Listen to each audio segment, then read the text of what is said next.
Morning friends, एक बार फिर मेरे YouTube चैनल पर आपका स्वागत है। हमने कल हमारे चैनल पर हमारा पहला टॉपिक संयुक्त राष्ट्र संघ शुरू किया था। संयुक्त राष्ट्र संघ अभी पूरा नहीं हुआ है, उसे आज वापस हम कंटिन्यू करेंगे। उसमें आपको क्या अच्छा लगा प्लीज मुझे कमेंट करके बताएं। जैसा कि मैंने बताया था आपको कि हम लोगों ने यूएनओ की स्थापना किस प्रकार हुई थी। यूएनओ की स्थापना में महत्वपूर्ण हाथ है अमेरिकन राष्ट्रपति का। जैसा कि मैंने बताया था आपको, अमेरिका ने एक संगठन की कल्पना करी थी ताकि विश्व के अधिकतम देश उस संगठन से जुड़ सके, और हम जानते हैं कि संगठन में शक्ति होती है। तो अमेरिका ने धीरे धीरे डेवलप कंट्रीज को और डेवलपिंग कंट्रीज को जोड़ना शुरू किया, और आज एक ये बहुत विशाल संगठन है जिसका अंतर्राष्ट्रीय महत्व बहुत ज्यादा है। और इसी अंतर्राष्ट्रीय महत्व के कारण देशों पर अंतर्राष्ट्रीय दबाव भी बनता है ताकि वो अपनी मनमानी नहीं कर सके। जैसा कि अगर संगठन नहीं हो तो विकसित देश विकासशील देशों को या अविकसित देशों को दबाएंगे, उनसे मनमाना कार्य करवाएंगे, और उसके परिणाम जो है वो निष्फल होंगे। इसलिए यूएनओ बेहतरीन तरीके से स्थापना से लेकर अब तक लगातार रूप से अच्छा कार्य कर रहा है। और जैसा कि मैंने बताया आपको कि यह शांति एवं सुरक्षा के लिए कार्य कर रहा है, तो हम इन अंगों का मैं डिस्क्रिप्शन लिख रहा हूँ, आपको डिस्क्राइब कर रहा हूँ कि यह लगातार रूप से कैसे कार्य कर रहा है। अब तक हम जान चुके हैं कि यूएनओ के प्रथम महासचिव त्रिगविली थे। क्वेश्चन इंपोर्टेंट बनता है। और अगर वर्तमान का पूछे तो वर्तमान में है पुर्तगाल के निवासी एंटोनियो गुटेरस। आप इसे याद कर लें, एंटोनियो गुटेरस। कल की क्लास में मैंने बताया था आपको स्टूडेंट्स कि भारत अब तक कितनी बार सुरक्षा परिषद की अस्थायी सदस्य देशों में कितनी बार सदस्य बन चुका है। तो वो है संख्या थी आपको 11 बार, सॉरी वो संख्या थी 7 बार। और सर्वाधिक बात करें तो सर्वाधिक बार इस परिषद में बनने वाला अस्थायी देश है जापान, जो कितनी बार बन चुका है 11 बार, यानी कि 22 वर्षों तक। तो लेट्स स्टार्ट।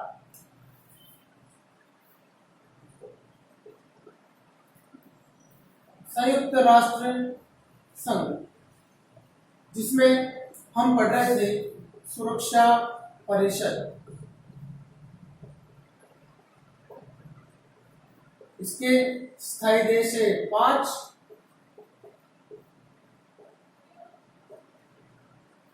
आपको पता होना चाहिए कि स्थायी देशों में प्रबल दावेदार देश कौन कौन से हैं, जो कि लगातार रूप से कोशिश कर रहे हैं कि हम लोग इस परिषद में अपनी एंट्री कर लें। वो मैं बताता हूं आपको, वो है स्थायी देश बनने की जो प्रबल दावेदार देश हैं,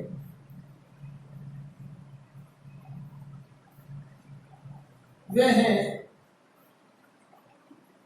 4।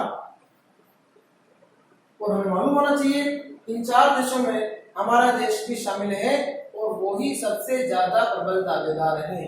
लेकिन अब तक क्यों नहीं बना है वो मैंने कल के वीडियो में आपको बताया था कि चाइना लगातार रूप से हमारा विरोध कर रहा है। चाहे हम चाइना का कितना ही सपोर्ट करें, लेकिन चाइना लगातार रूप से भारत का विरोध कर रहा है, इसीलिए भारत की इसमें एंट्री नहीं हो रही है। और मैं बता देता हूँ आपको कि जब इंडिया की एंट्री होगी, इंडिया का विश्व में महत्व बढ़ेगा, इंडिया का विश्व पटल पर बहुत ज्यादा महत्व बढ़ेगा, और इनकी दावेदारी पेश की जा रही है, और विश्व के अंदर हम एक नई शक्ति के रूप में उभरेंगे। तो वो 4 देश हैं। पहला आई, दूसरा बी, तीसरा जी, और चौथा जे। इनके नाम है IBGJ। I for India, B for Brazil,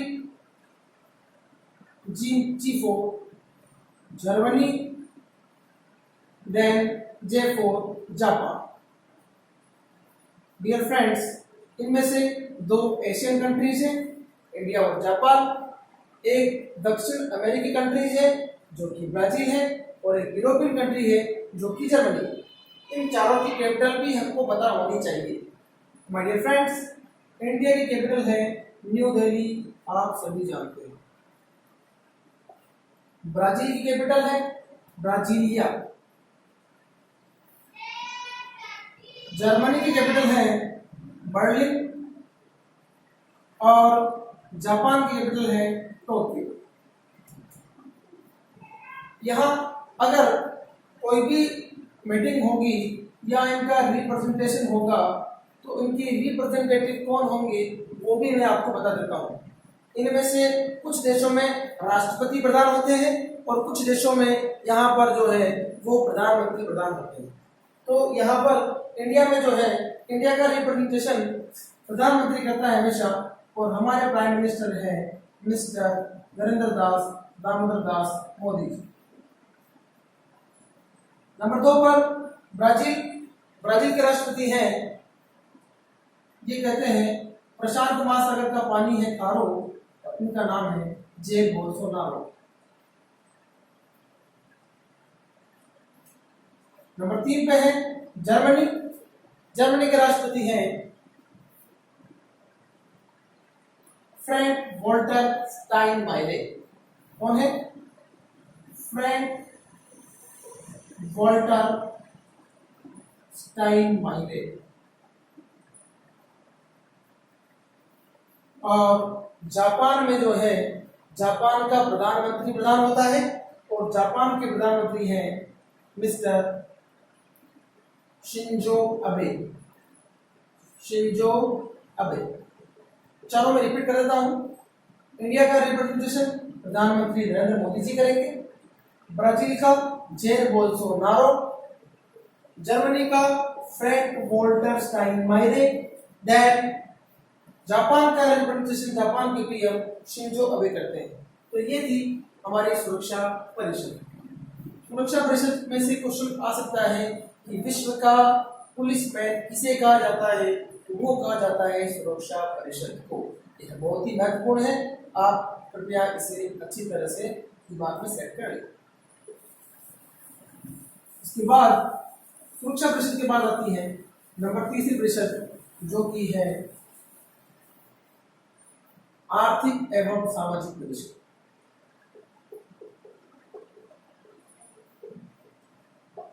ये क्या कार्य करती है, ये किस रूप में है, वो भी हम जान लेते हैं। आर्थिक एवं सामाजिक परिषद, यह जो परिषद है इसमें बेसिकली 54 मेंबर हैं, 54, और 54 मेंबर का कार्यकाल होता है 3 वर्षों का, और हर साल यानी कि प्रति वर्ष इसके 1/3 सदस्य जो है वो बदल जाते हैं और उनके स्थान पर नए सदस्यों की एंट्री हो जाती है। और जैसा कि नाम से पता लग रहा है कि ये क्या कार्य करती है, यह है यूएनओ के आर्थिक और सामाजिक पहलुओं पर अपने अध्ययन करती है और उनकी समस्याओं का समाधान करती है। तो मैं बताता हूं आपको, यह परिषद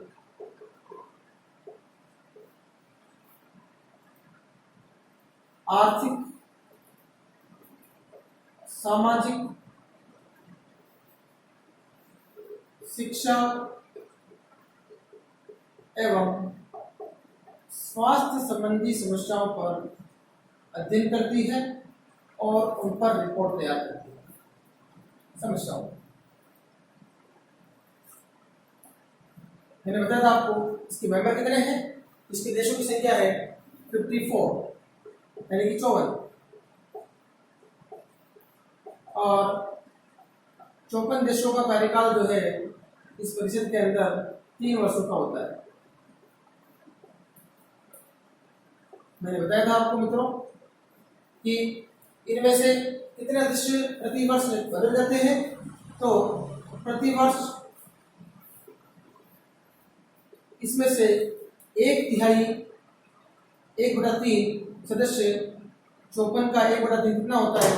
54 का 1/3 होता है 18, यानी कि 18 देश प्रति वर्ष नए रूप में जुड़ जाते हैं और इस संस्था लगातार रूप से कार्य कर रही है। ये थी हमारी आर्थिक एवं सामाजिक परिषद। इसके बाद आती है वह परिषद जो कि वर्तमान में कार्य नहीं कर रही है वो है न्यास परिषद, उसके बारे में भी हम देख रहे हैं।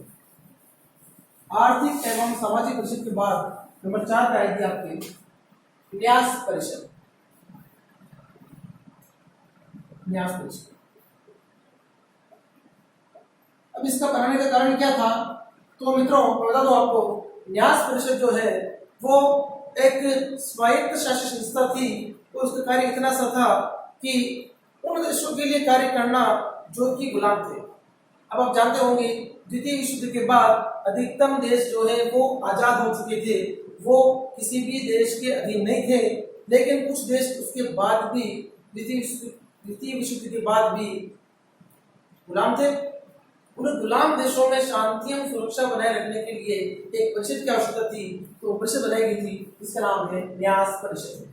तो न्यास परिषद का वर्तमान में कोई काम नहीं, क्योंकि वर्तमान में कोई देश किसी देश का गुलाम है नहीं, लेकिन फिर भी आने वाले समय में या फ्यूचर में कभी ऐसा हो तो यह परिषद अपना कार्य करेगी, और इसके लिए इसे एक महत्वपूर्ण स्थान दिया हुआ है। तो इसमें 2 लाइन की जानकारी आपको होनी चाहिए कि यह परिषद द्वितीय विश्व युद्ध के बाद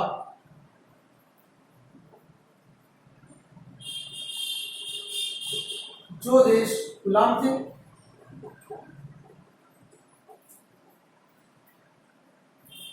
उनके लिए बनाई गई थी।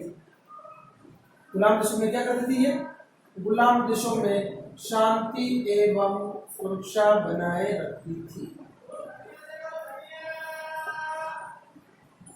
ठीक है मित्रों, तो इस न्यास परिषद का वर्तमान में कोई काम नहीं है। मैं एग्जाम्पल लेना चाहूंगा कि हांगकांग का नाम सुना होगा आपने।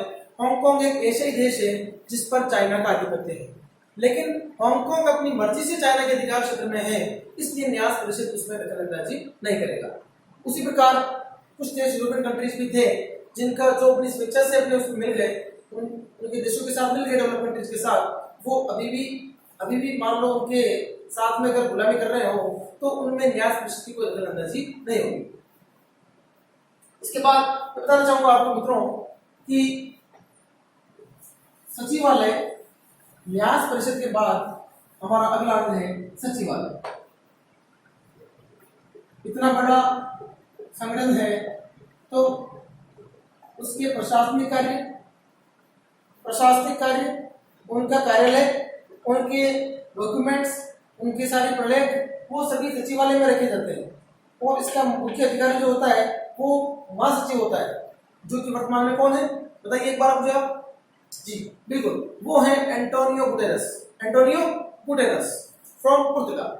वो ही सचिवालय की देखरेख करते हैं। सचिवालय में वो मुख्य अधिकारी है और यहाँ पर प्रशासनिक कार्यों का संपन्न होते हैं प्रशासनिक कार्य, और ये काम जो ये एक रूप में ये प्रशासनिक अंग है। तो यह यूएनओ का एक प्रशासनिक अंग है। तो सारे प्रशासनिक कार्य कहाँ होंगे? यही होंगे। तो जितने भी देश जो यूएनओ से जुड़े हुए हैं उनके से संबंधित फाइल्स, डॉक्यूमेंट्स और कार्यालय प्रतियां वो सभी सचिवालय में रखे जाते हैं, यानी कि इसका भी एक बहुत महत्वपूर्ण कार्य संपन्न होता है। अब अंतिम अंग जो है वो बहुत ज्यादा महत्वपूर्ण है, उनमें से बार बार प्रश्न आ रहे हैं। तो फ्रेंड्स, स्टूडेंट्स, आपसे रिक्वेस्ट है कि आप इसको अच्छी तरह से पढ़ें, ध्यान लगा के। वो है नंबर 6 पे अंतरराष्ट्रीय न्यायालय।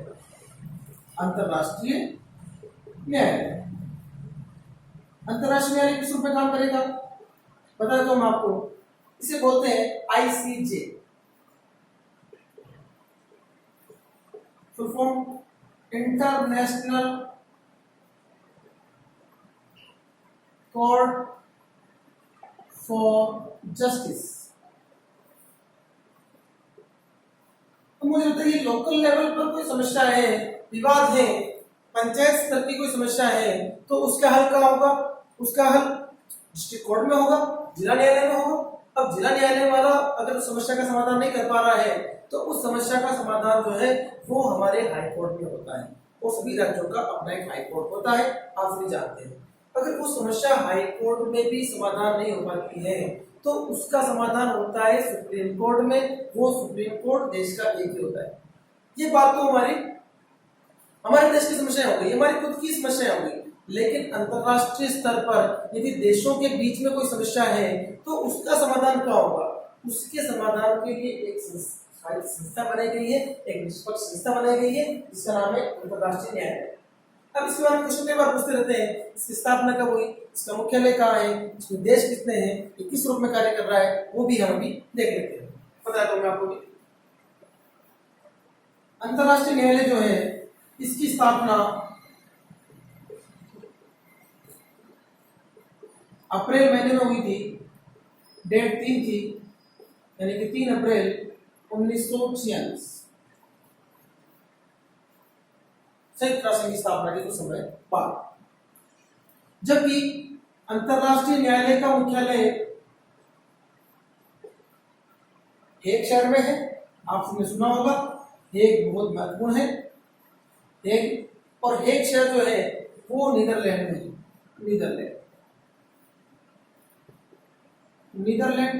नीदरलैंड की राजधानी आपसे पूछे तो इसकी राजधानी है एम्स्टर्डम।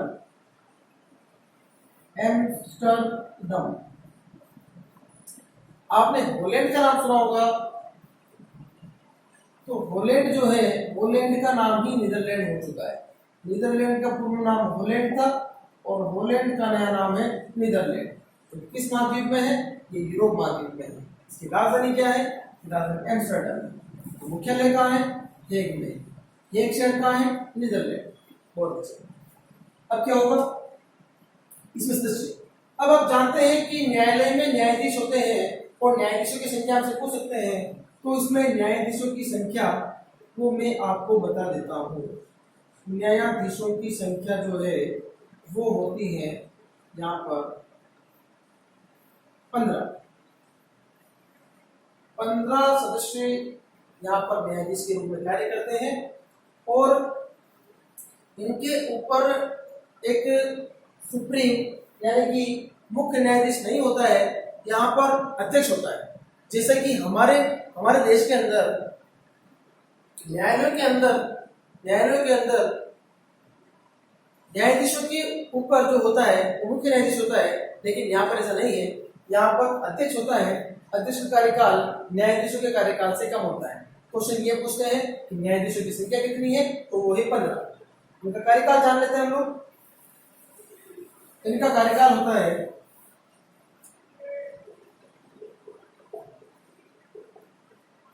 एग्जाम में कई बार क्वेश्चन पूछते हैं, कई बार ऑप्शंस आते हैं। ऑप्शंस आपके सामने हैं। ऑप्शन से 5 वर्ष, 6 वर्ष, 7 वर्ष, 9 वर्ष, 4 वर्ष आपके सामने हैं।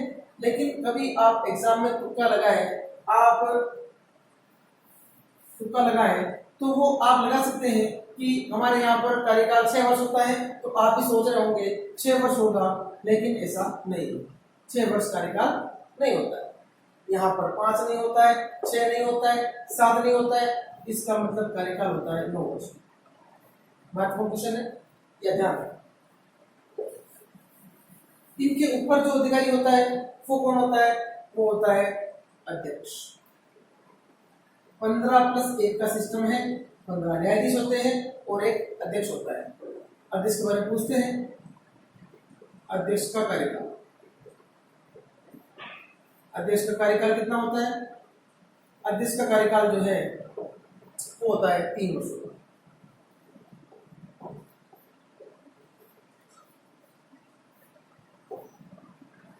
कई बार क्वेश्चन बनता है कि अंतरराष्ट्रीय न्यायालय में अब तक रहने वाले न्यायाधीशों की संख्या या उनके नाम भी आपसे पूछ सकते हैं। वो भी मैं आपको क्लियर कर देता हूँ। मैं बताना चाहूंगा अभी कि अंतरराष्ट्रीय न्यायालय में जो न्यायाधीश है उनकी संख्या है 15 और वर्तमान 15 में से एक भारतीय, 15 में से एक न्यायाधीश भारतीय है। उनका नाम एग्जाम के पॉइंट ऑफ व्यू से बहुत ज्यादा महत्वपूर्ण है।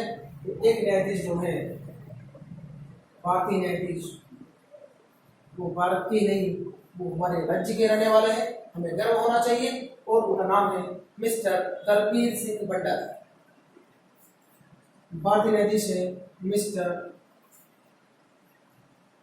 दलबीर सिंह भंडारी। दलबीर सिंह भंडारी अपने राज्य में उस जिले के निवासी हैं जहाँ की हाई कोर्ट स्थित है। हम सब जानते हैं कि हाई कोर्ट कहाँ है, वो है जोधपुर के अंदर। दलबीर सिंह भंडारी। दलबीर सिंह भंडारी कार्यकाल आप जानते हैं 9 वर्ष होता है।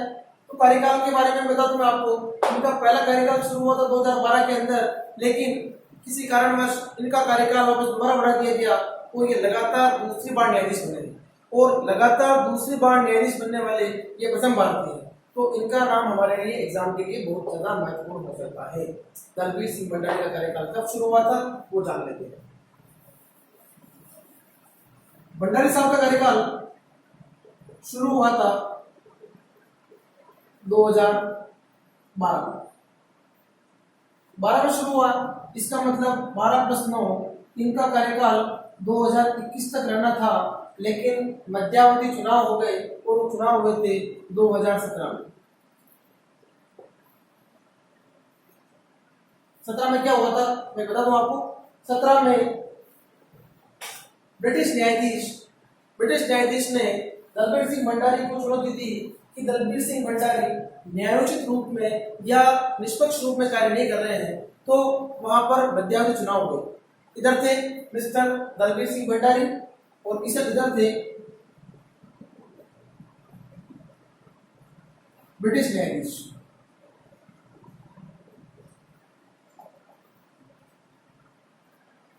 अब में चुनाव हुआ, वापस वोटिंग हुई, तो बता दूं आपको कि महासभा द्वारा इनका चयन होता है। और हम जानते हैं कि महासभा में सदस्यों की संख्या कितनी होती है। महासभा में यूएनओ के सभी सदस्य होते हैं, ये चुनाव करते हैं, ये वोटिंग करते हैं। तो उनकी संख्या है 193, यानी इनके चुनाव में 193 मेंबर ने हिस्सा लिया और 193 में से ब्रिटिश न्यायाधीश को वोट मिले ओनली 10। 193 माइनस 10, तो मिस्टर दलबीर सिंह जी जो भारत के हैं इनको वोट मिले 183 और निष्पक्ष रूप में सर्वसम्मति से दलबीर सिंह जी को वापस चुन लिया गया और 2017 में इनका दूसरा कार्यकाल शुरू हो गया। और 17 में अगर आप नोट जोड़ते हैं तो इनका कार्यकाल 2026 तक रहेगा। ये भी एक महत्वपूर्ण प्रश्न बन जाता है, तो इसे आप अच्छी तरह याद कर लें। ये हमारा अंतर्राष्ट्रीय न्यायालय है। अब इसमें क्वेश्चन बार बार पुटअप हो रहा है या बार बार चर्चा में रहता है, तो आप करंट अफेयर्स में जानते हैं कि वर्तमान में जो चर्चा में है प्रश्न उसमें से बनेगा, तो उसे हमें महत्वपूर्ण रूप से याद करना पड़ेगा। तो वो दलबीर सिंह भंडारी का क्वेश्चन है कि भंडारी जी का क्वेश्चन हमें पता हो गया कि इनका कार्यकाल कब शुरू हुआ है, कब तक चलेगा, क्या क्या कहाँ के रहने वाले हैं, सब कुछ। लेकिन आपको एक जो विषय चर्चा में था या एक कह सकते हैं कि एक जो भारतीय मामला चर्चा में था वो हमें पता होना चाहिए। हुआ क्या था मित्रों कि हमारे एक भारतीय व्यक्ति जो कि बलूचिस्तान की स्थिति है पीओके, पाक ऑक्युपाइड कश्मीर में। तो पीओके में क्या हुआ, पीओके में वो किसी काम से गए थे, क्या पता वो कुछ इन्वेस्टिगेशन कर रहे हो, तो उन्हें पकड़ लिया गया, पाकिस्तानी सेना द्वारा उन्हें पकड़ लिया गया। उसके बाद क्या हुआ, पाकिस्तानी सेना द्वारा पकड़ने के बाद मिस्टर कुलभूषण जाधव, उनका नाम याद कर ले आप, उनका नाम है मिस्टर कुलभूषण जाधव। कुलभूषण जाधव को पाकिस्तानी सेना द्वारा पकड़ लिया गया और उन्हें इस आरोप में पकड़ा कि ये भारतीय जासूस है, ये भारतीय खुफिया एजेंसी जो कि रो है, ये रो के एजेंट है। इन्हें रो का एजेंट मानकर गिरफ्तार कर लिया गया और इन्हें कारागृह में डाल दिया गया। कुलभूषण जाधव को कारागृह में डाल दिया गया। ये सूचना भारतीय अधिकारियों को मिली, भारत सरकार को मिली, प्रधानमंत्री को, मोदी जी को मिली। मोदी जी ने तुरंत संपर्क किया अंतर्राष्ट्रीय न्यायालय। अंतर्राष्ट्रीय न्यायालय में हमने अपील करी कि कुलभूषण जाधव को बिना किसी अपराध के गिरफ्तार किया गया है और इन्हें मुक्त कराया जाए या इन्हें हमें केस लड़कर बचाए। तो हुआ क्या, कुलभूषण जाधव जी का केस अंतर्राष्ट्रीय न्यायालय में चला उससे पहले पाकिस्तानी सेना, पाकिस्तानी कोर्ट इन्हें फांसी की सजा दे चुका था, फांसी की सजा दे चुका था। लेकिन हमने फांसी की सजा को रोकने में भरपूर जोर लगाया और इनका केस लड़ा गया अंतरराष्ट्रीय न्यायालय। ये बात है 2018 की। 18 में केस लड़ा गया।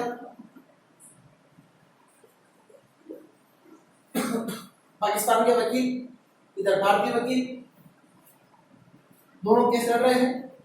भारत वाले भारत की बात करेंगे, पाकिस्तान वाले इनको जो है फांसी दिलाने के लिए भरपूर कोशिश करेंगे। कोशिश की गई और हुआ क्या, अंत में जो है कुलभूषण जाधव को पाकिस्तान अपराधी घोषित नहीं कर पाया, वो इन्हें रोका एजेंट घोषित नहीं कर पाया और अभी भी इनको फांसी नहीं मिली। ठीक है, लेकिन कुलभूषण जाधव जी को वहां पे स्वतंत्र भी नहीं किया गया जब केस चल रहा है के अंदर, और इनको जब करना चाहिए। लेकिन भारत सरकार को भी ये साबित करना होगा कि ये निष्पक्ष है, ये जो है वो इनका कोई अपराध नहीं है और ये अपराधी नहीं है। अपराधी नहीं होने के कारण जो है कुलभूषण जाधव जी को छोड़ देना चाहिए। लेकिन जब तक भारत सरकार इनको जो है बिल्कुल निरपराध साबित नहीं कर दे, तब तक इनको छोड़ा नहीं जाएगा। और अब तक इनको पाकिस्तान सरकार ने नहीं छोड़ा है। आगे क्या होगा, आगे क्या हो सकता है, वो मैं अगले वीडियो में आपको बताऊंगा। अब आपको ये पता होना चाहिए कि अंतरराष्ट्रीय न्यायालय में से कुछ प्रश्न और भी बन सकते हैं। वो प्रश्न किस रूप में बनेंगे? अंतरराष्ट्रीय न्यायालय में मैंने एक प्रश्न पुट अप किया था आप लोगों से, इस न्यायालय में अब तक कितने भारतीय न्यायाधीश जो है वो अपना स्थान बना चुके हैं। प्रथम न्यायाधीश का क्वेश्चन बार बार परीक्षा में पूछा जाता है।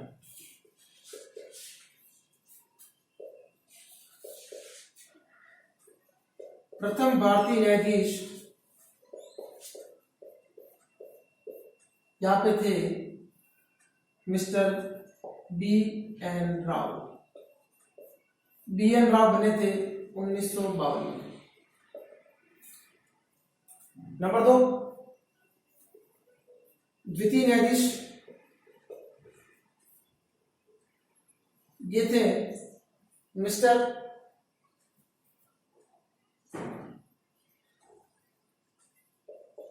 डॉक्टर नगेंद्र सिंह। डॉक्टर नगेंद्र सिंह न्यायाधीश नहीं बल्कि अध्यक्ष थे और नगेंद्र सिंह अध्यक्ष बने थे 1985।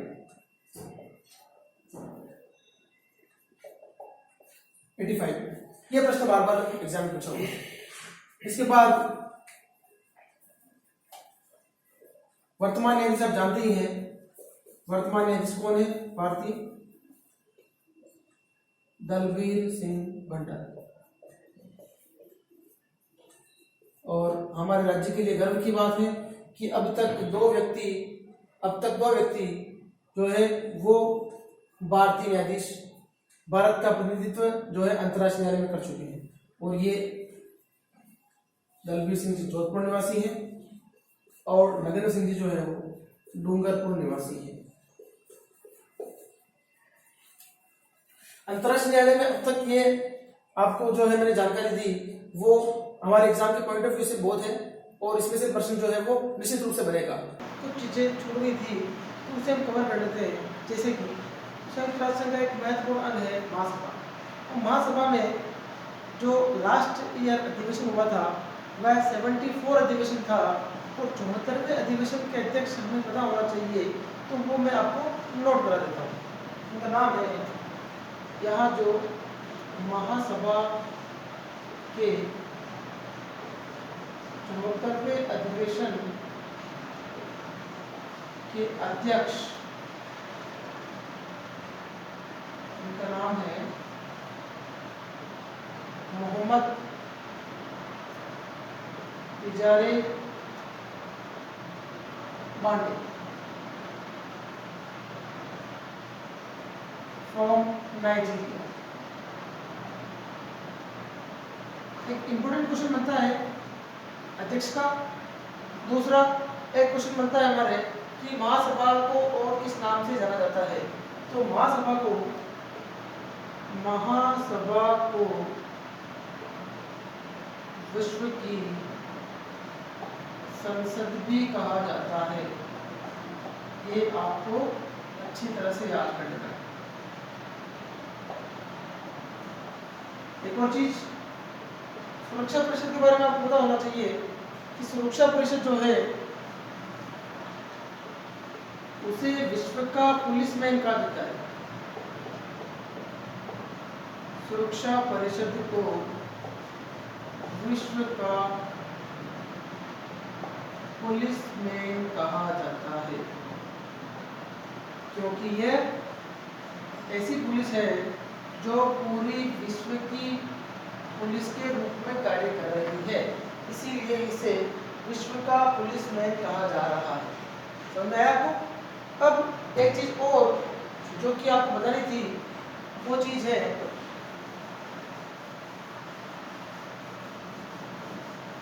अंतर्राष्ट्रीय न्यायालय के बारे में कुछ चीजें रह गई थी। तो अंतर्राष्ट्रीय न्यायालय के बारे में क्या बताना था आपको? मुझे अंतर्राष्ट्रीय न्यायालय के बारे में सब कुछ बता चुका हूं मैं, लेकिन इनके भारतीय न्यायाधीशों के नाम अब आप चारों नाम अच्छी तरह से याद कर लीजिए।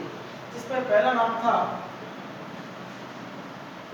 Doctor B.N. राव,